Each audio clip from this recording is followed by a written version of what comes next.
Hi, and welcome to Conversations About Money.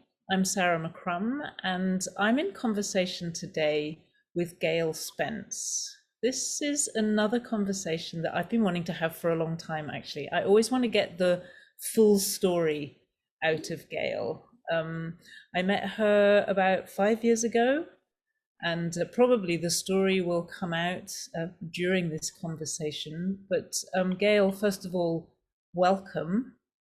Thank you.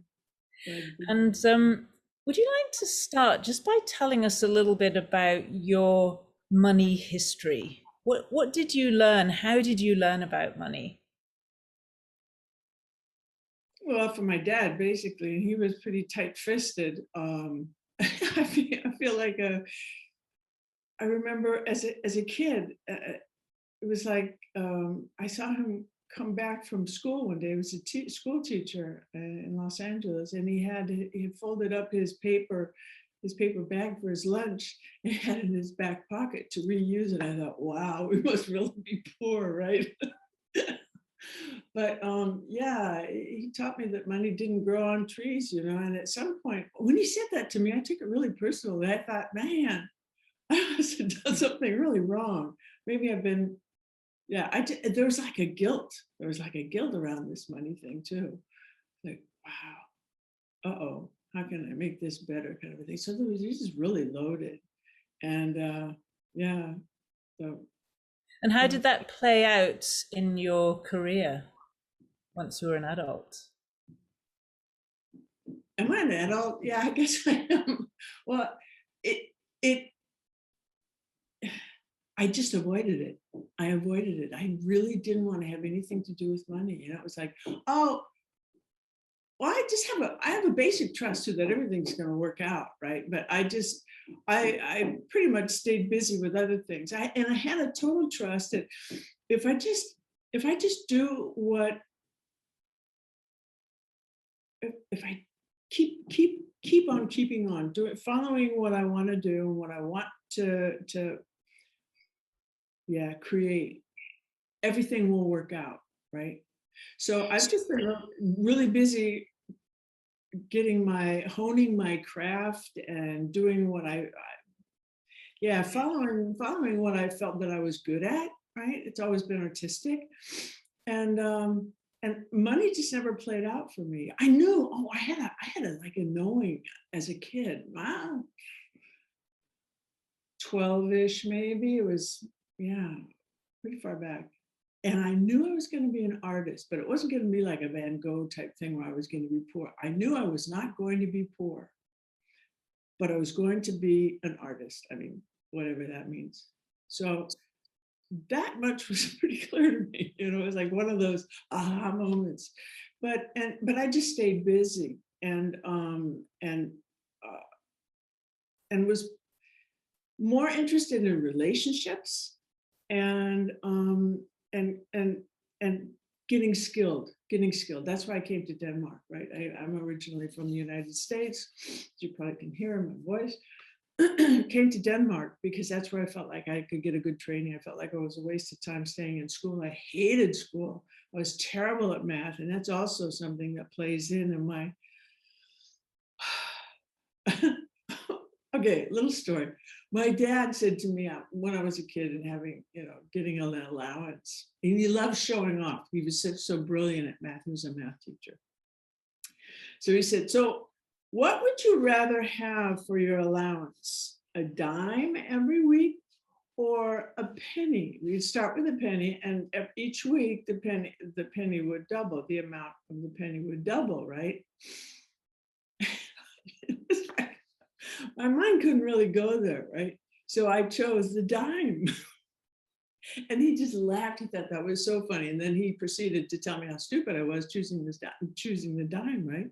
Because in no time that penny was, like $100. And So then a lot more than that.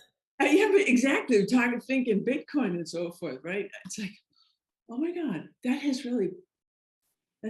kind of shown up for me, where I feel like my brain isn't wired for that, right? So I just sort of pushed it in the background, and it's just been in the background. I've chosen relationships where I've let my husband take care of the money because I'm doing all the other stuff, the not the woman kind of thing, but it's kind of played out like that, and Well, it's also been, the creative, you were doing the creative stuff, weren't you? yeah, yeah, yeah, yeah, So what you did do, which so many people didn't do, is from what I can hear, you followed probably your passion. You followed the thing that you really, really wanted to do. You found your own purpose. yeah. I left math. I left math behind. Yeah, and I followed what I was good at. I mean, there was no question for me. It was like, forget college. There was no college I could go to because, the criteria was all academic, and I was so bored at school that, well, I could probably get into something, but could I find a really skilled teacher that could teach me something? The answer is no, I could not. Right, and So what was it you wanted to learn? I wanted to learn the basics on how to, I wanted to have everything in my toolbox. I wanted to be able to make anything in the world that I wanted to make.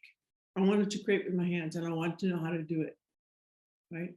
And so the way I did that in the United States was I would throw myself into a project that was just so big that I have to work out, find out how to do it. Right. I Can you would, give an example? yeah, I could. When I had never raised before, raising in silver where you make a piece of hollowware, right? So I thought, well, okay, I wonder how to do that. So I'll make a ladle, right? And the biggest piece of silver I could buy at this craft school in Tennessee, where I was a piece about this big. I thought, okay, I'll do that. I'll make a ladle, right? So I made a soup ladle. I mean, you wouldn't want a silver soup ladle, really, but so I put a wooden handle on it. Um, yeah, there's uh, and when I made my glasses the first time, I thought, well, hey, here I am. I've got this project, an assignment at the graduate studio in San Diego when I was there on a flute.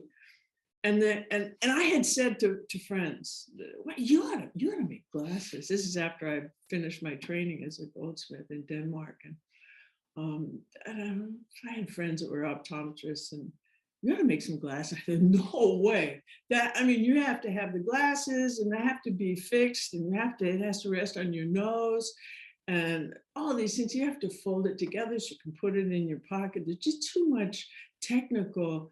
Oh man, I don't want to deal with that. It doesn't sound like fun to me, right? I'm all into it's got to be fun, should be fun. That's kind of a paradox for me because I work hard, really hard. But anyway, so here I come to this graduate studio with Arlene Fish in San Diego. And the main project for that semester is spectacles, right? So spectacles, everybody else in the class did something spectacular, right? A sculpture or some kind of a headgear or something. I thought, oh man, I know what that is. At the time, I was beginning to have difficulty seeing really clearly close up when I work. So I thought, oh shit, I gotta make a pair of, half eyes for me to, so that I can see, because I can see fine, distant.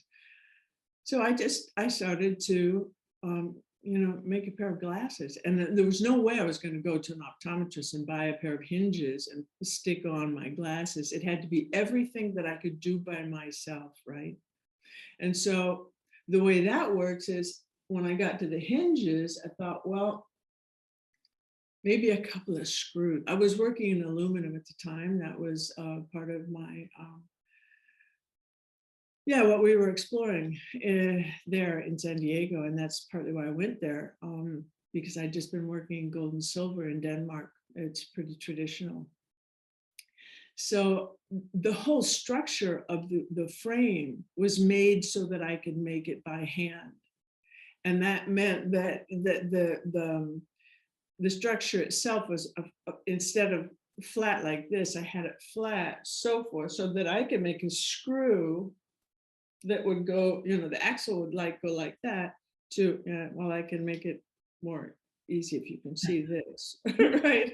Like this, Yes. instead of your normal that everything is hidden and so forth, because it was like, I'm not going to do that. So that's a good example of how I would, throw myself into a project. And then halfway through, this is kind of a fun thing too, that I noticed. I love metal. I mean, when I finally found out what I wanted to hone in on, which medium I wanted to work with, I tried clay and I tried textiles, and it was like the two-dimensional thing, painting. It was like, it's boring for me. I like building, constructing. I'm a constructor. So, or to go into that, well, the glasses, yeah, it was that's a good example of how it just turned out. The structure itself was based on what I could do with my hands, right? And I, the screws I turned on a lathe with the yeah, with the, what do you call it, the thread and everything. So yeah. So, from what I understand, you went a long way with your glasses in the end, from laughing at your friends and not wanting to make them. Like, what happened there? Because you were at graduate school making your first pair of glasses, but it most definitely wasn't your last, was it? Well, maybe I have to say that the semester, it was only one semester in the graduate studio. It was like, that was like it was just like a one-off deal. I had been working in the industry, in jewelry industry in Denmark, designing jewelry for a company, and I just really burned out. It was like I was just making better bread and butter stuff, to keep their so that they could continue to survive in a very difficult market. It was back when gold and silver was very expensive, and things were tight. But I was not liking anything I was making, and I just really needed to get out. So I knew Arlene Fish as a personal friend, and I called her. She says, well, Gail, school's starting in 4 days. And I go, I'm going to be there. I will be there for that semester. And I got myself situated and went over there. So that was just one semester. And then that project was announced, and I just knew that it was almost like the gods are speaking to me. Okay, oh man, okay, this has got your name on it, definitely. And it was magical. This is what I wanted to say before. At some point in the process, the material takes over and it starts speaking to me. And it's like, hey, this is not working. Your idea, change it. And it's always been a simplification in the construction. It's like, this is not working. You gotta regroup, rethink this. So anyway, yeah, so how can I make this long story short? So I come back to Denmark, and I mean, everybody just went crazy when they saw my glasses. It was like, oh, wow, they're just so cool. I want a pair. And I was really happy, and they were working good. And I had my prescription lenses in, just, around campus. And it was really fun. And so I knew this was going to be a big thing. And I thought it was going to be a success in Denmark. But they were too huge, and they were too colorful, and they were too like in your face. And then Danes are very, ooh, don't make any waves, don't be seen, it's like, but they were huge. Oh yeah, I'm jumping over it. So I come back to Denmark, and I get connected with ProDesign, and Which is a glasses company. At the time it was and they're still very, very large. A Danish company that have glasses produced all over the world. And so I went up there, and I said to myself, this is my business ability. I said, okay, I'm not gonna, what was it I said? I'm not going to sign anything, and I'm not going to give them my glasses. And I think I did both. I signed a stupid contract. Well, it was actually not a too stupid contract, but yeah, so that just really got the ball rolling. I mean, I had a good feeling, and there was a playfulness about it. And I just trusted that that was gonna work out, and it did. It went viral. I mean, today you would say it went viral. It got. I mean, the celebrities in Hollywood at the time, they used to always go to the glasses fairs ahead of time, you know, so that they could get what was gonna come out, right? And everybody had them. I mean, Barbara Streisand, Cher, and it was in the movie The Hunt of the Red October. One of the actors, one of the main actors, it wasn't Sean Connery and it wasn't Alec Guinness either, but they were both in the very good movie. But it was a black guy who was starring as their on the submarine. He was a sonic navigator, right? And he had his own pair where he wore his own pair of glasses, and they were just so often on the screen. It was a total delight. Oh, and more recently, you know, Werner Panton. He's a very world famous Danish designer. I saw a documentary with him, and lo and behold, you see this side view of him, and he had a pair of my glasses on, you know. And it's so typical because they were so colorful. His color choice was turquoise, pink, and orange. Those were the colors, and they're huge, right? Miles Davis, his last concert in Montreux, he had a pair of glasses, a pair of half eyes. And Miles Davis has always had huge shades and so forth. And then he finally got these. It was like amazing. It was amazing. It's an amazing story. Did you make lots of money out of that? I did. I got at one point, and I was starting to make more money than my husband, and that was not a comfortable situation. He didn't like that too much. Anyway, he wouldn't admit it. But anyway, yeah, I did. And when it really started, but it kind of got out of control because the company went broke and they went out of business. And so I lost some money too. I mean, but they regrouped. Oh, and then there was a whole hijacking of my design. So for a year and a half, another company took my design and were producing them exactly.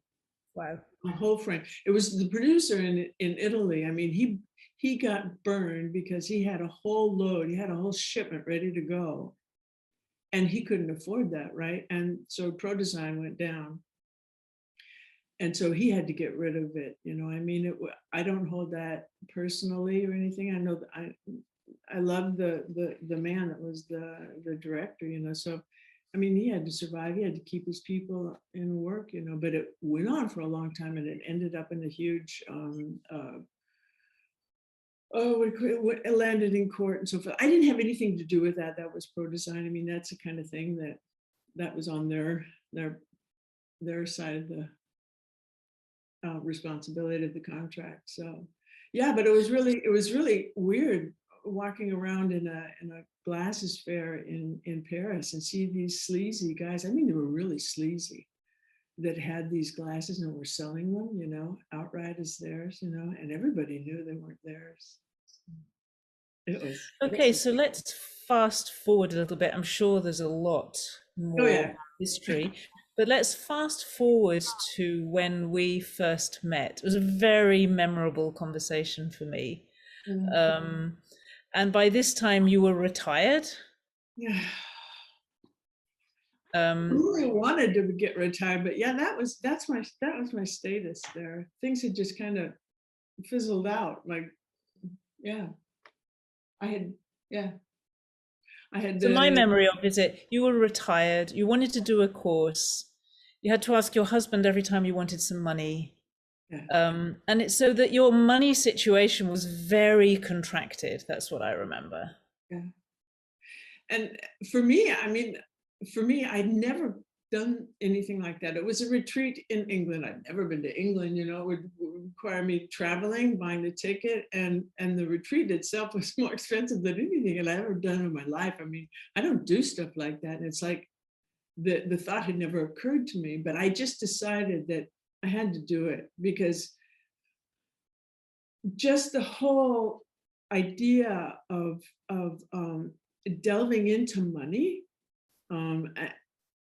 So this was a retreat that was called The Consciousness of Money. The consciousness, yeah, almost forgot. The consciousness of money. And I just knew it pushed so many buttons. It pushed so many friggin' buttons. So I thought, you gotta go there. I don't know how you're gonna do it. And it felt so heavy to ask my husband, because I didn't even wanna.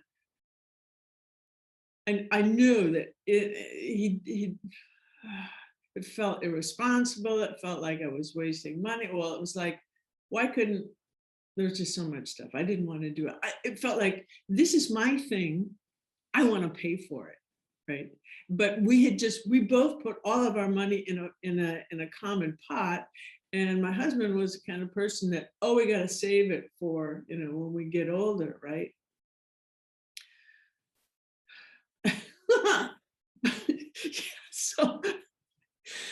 So I said, I remember you saying, well, you must have something you can sell. Well, selling, I mean, right there, I get all kinds of the lights start flashing. It's like, so? Yeah, I remember I was just trying to find some way that you could, that you could find a legitimate way to do this. Yeah. In the way that you wanted to. You didn't want to go and say to your husband, oh, please, can I have this money to go and do this thing? You actually wanted to do it yourself. Yes. And we had this amazing, this is where you started mentioning earlier, Barbara Streisand used to wear my glasses, and Miles Davis, all these people you mentioned to me. I was sitting there. I was right high up in the mountains in Colorado, sitting on a rock with this you who I'd never met before, who'd booked a discovery call with me, from what I remember. We're having this conversation, and I discovered that you have this incredible history. And you still have glasses. I was thinking, oh, maybe she could sell them as collector's pieces, for thousands of euros a piece. I remember that you weren't very impressed at that idea.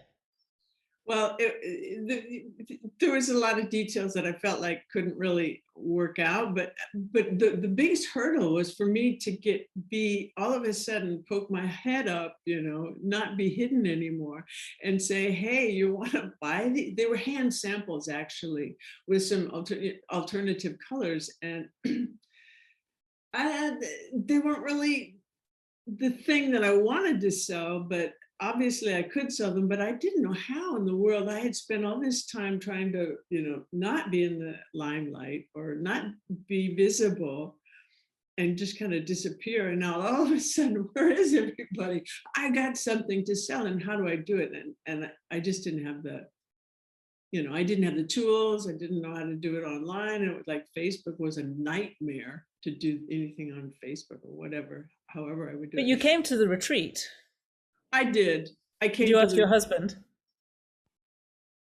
I can't remember how I got the money, but I just, I guess it was kind of like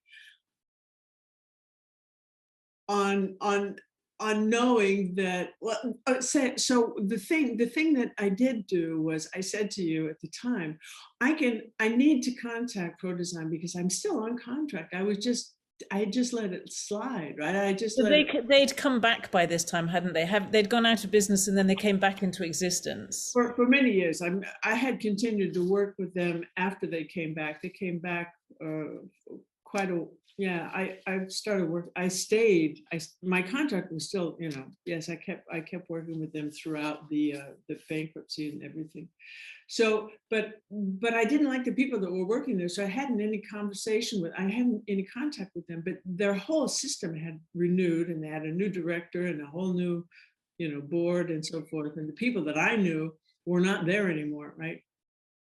So, but I still had this contract that they owned everything. Right. It was their rights. So I couldn't go start selling stuff without saying, hey, I've got some hand samples. Can I sell them? And I knew it wouldn't be a problem. But for me, I would have to make contact. So I called them and talked to the director, who I've never met before. He said, wow, that is so funny. I've been meaning to get in touch with you. And I haven't talked to these people for years. Right. I'm going, oh, yeah. Yeah, we have an idea. We're coming up to, I think it was a 30-year or something, and we want to bring back your glasses. We want to relaunch this iconic series. I'm going, oh, okay, and thinking, I don't know what I was thinking, but yeah, so that's starting to work, right? So we set up a This meeting is with, so interesting for me because at the point you start to get interested in money, you start to, yeah, you come and do something yeah. about the consciousness of money at the same time. All of this is just beginning to stir. And I never see it. It's like, oh, she did the retreat and so that happened, No, or that no, happened, so she did the retreat. It's like it all moves together. And it that's was what's so already, amazing. it was already happening, Yeah. And you didn't independent. even know. I had no idea. It was Yeah. good. I called them because I mean, they don't ride the same day that they saddle their horse, right? It's like, it probably could have taken a long time. And then COVID came and that put everything really on the low, slow mo. We So was, what I remember is because we then met, you did another retreat and you did a course, you've done various things over a few years. And my picture, which might be quite different from yours, is of I'm me sure it kind of is. asking you all the time, "Oh, what about the glasses? What about the glasses?" And at times you were like, "Oh my God, I can't do the contract," or they're going to cheat me or something. There were all these kinds of ups and downs that you went through. Yeah.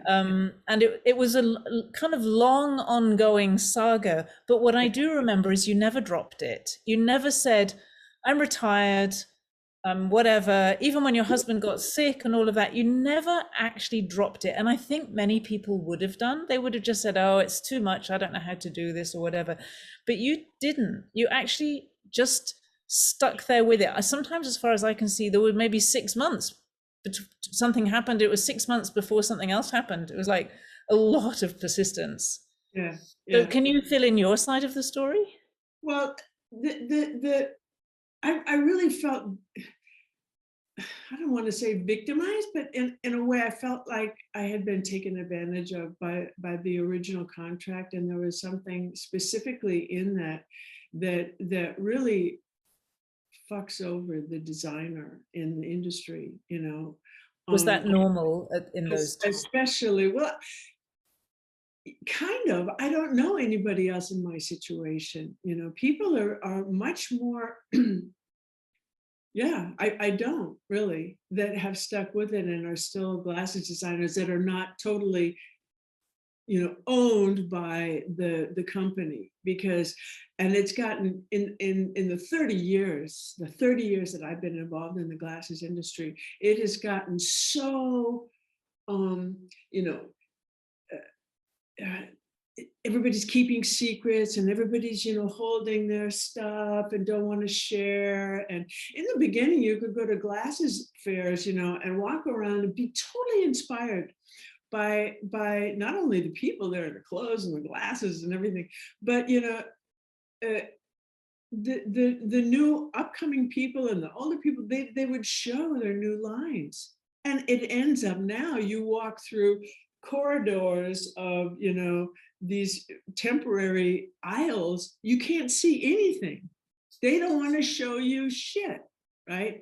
Because they're afraid that somebody's going to take it and beat them to the market, right? So it's just, anyway, that kind of a sidetrack. So here I am, I don't know nothing about any of this stuff, right? But you knew that you didn't want to be cheated. You knew that there was something not right and it had to be better this time. I Yeah, remember that. yeah. I want, because my experience was honing down I get paid by royalty based on sales, right? And my royalty figure kept going down and down and down and down and down. And what I didn't see at the beginning was when they would take a frame back, I would have to pay that royalty back. And they take a lot of frames back, they want to stay on the good side of their customers. So if customers get something that is not maybe right for them, or they can't, it's a wrong color or something, they take it back. And every time they take something back, of course, they're going to recoup theirs because they trade it something else, right?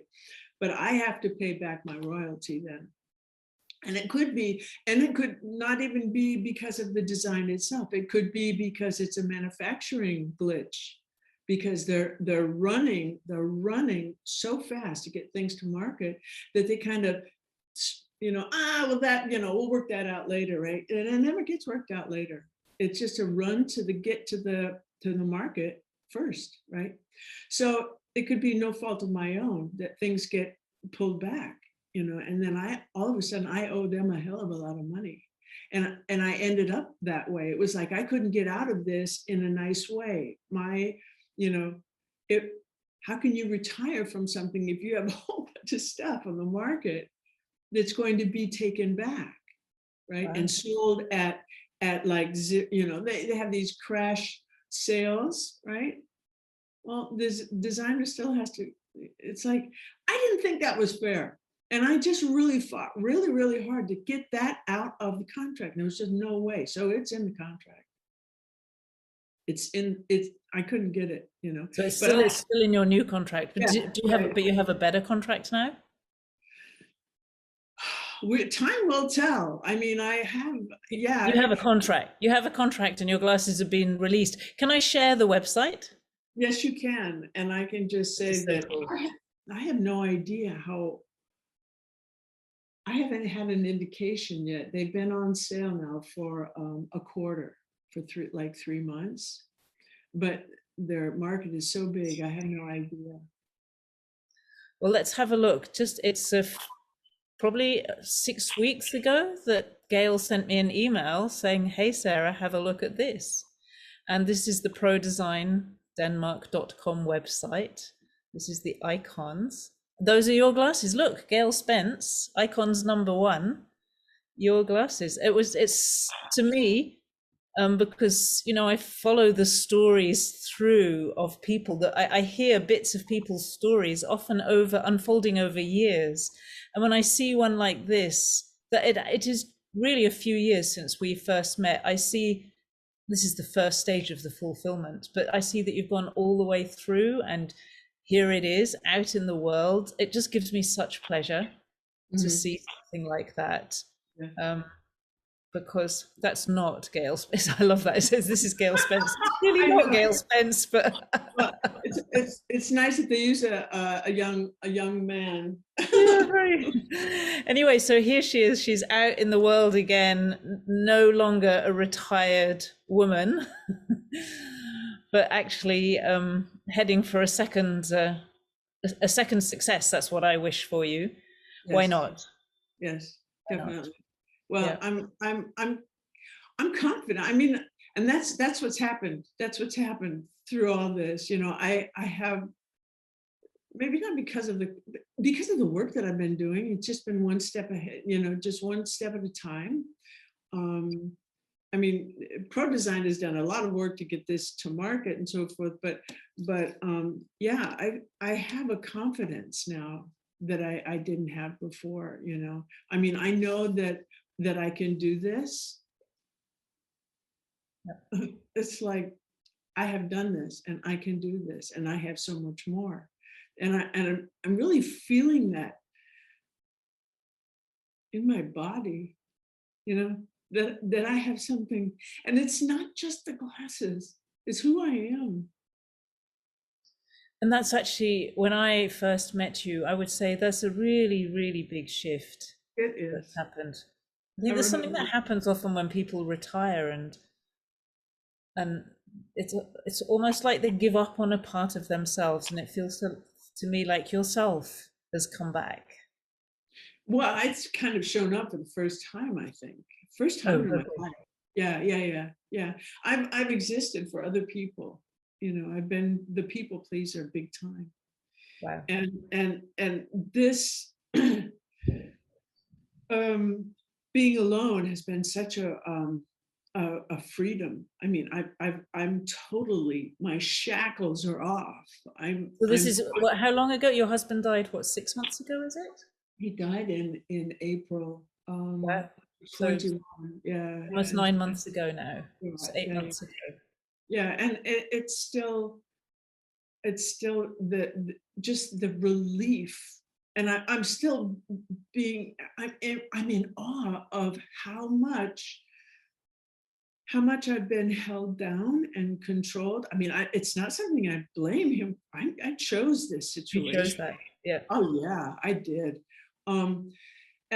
And so it's just amazing to me that you can choose that, So, I mean, and you're so independent spirited in a way. Look, there you were, you went from America to Denmark to learn how to work because you thought that they were the finest jewelers or whatever in the world, and you wanted to learn that special thing that they have. Young girl, that's so pretty independent actually. And then you go off to the story you told where you went to the course and did the glasses. You know, you're told this is starting in 4 days, and you say I'll be there. So you're not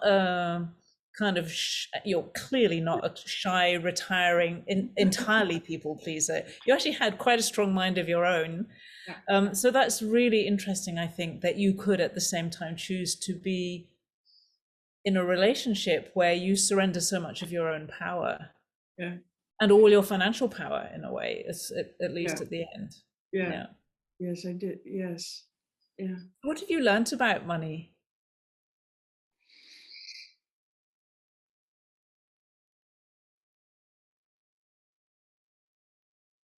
Well, money can be fun.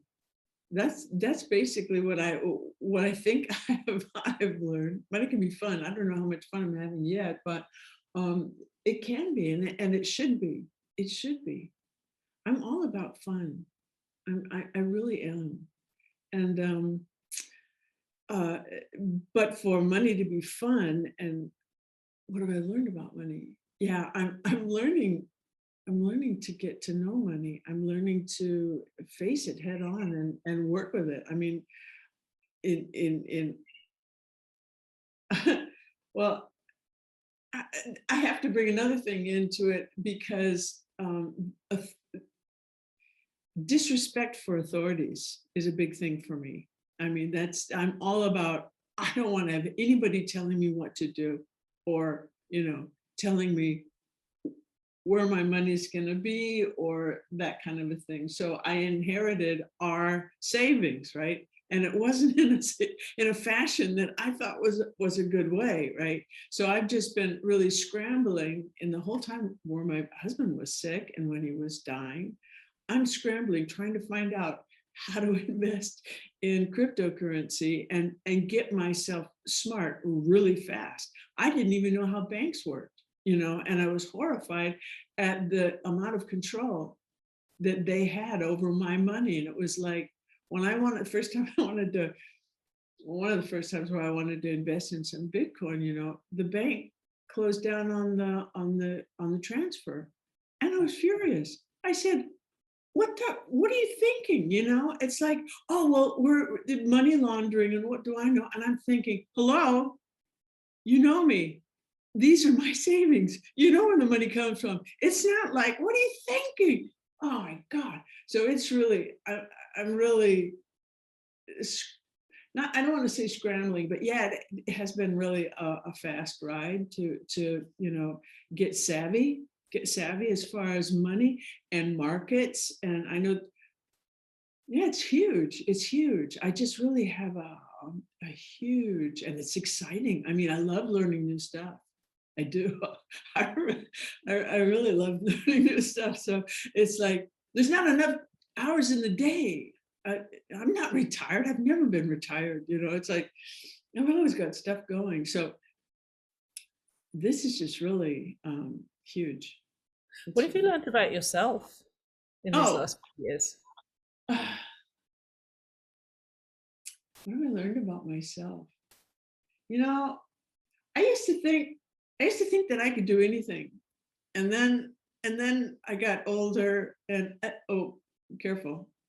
I got older and I thought, oh, well, that's because you were young and stupid, right? You thought you could do everything.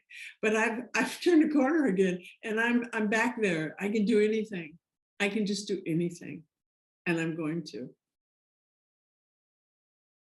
Yeah. Yeah. We all can, It's just that we've been brainwashed. I have to ask you one final question. Okay. What is money to you now? Future. Yeah. What is money to me now? Now, What is money? What do you what is money? opportunity,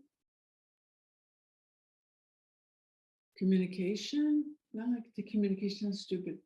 Um, yeah, everything. I mean, it's life. It's well, learning about it and just um, relating with it and using it and changing it into this form or that form or being able to support. For me right now, it's just really, I feel blessed that I can support good things. There's some really good things going on out there, and I can support that, right? I can buy this summit because they did a fantastic job, and it's a win-win thing because I get a lot of good information. I know more stuff, and the people that have been behind it have a sense of, yeah, we have more money to do it again. It's like that's great. It's empowering, helping people. Yeah, Beautiful. I Thank you feel. so much, Gail. Yeah, my pleasure. Thank you, Sarah. It's so nice, just so nice to hear the story, the whole unfolding, and the details of a personal story about money and about work and about what you love and about your life. Yeah, thanks. Well, thanks for asking the question.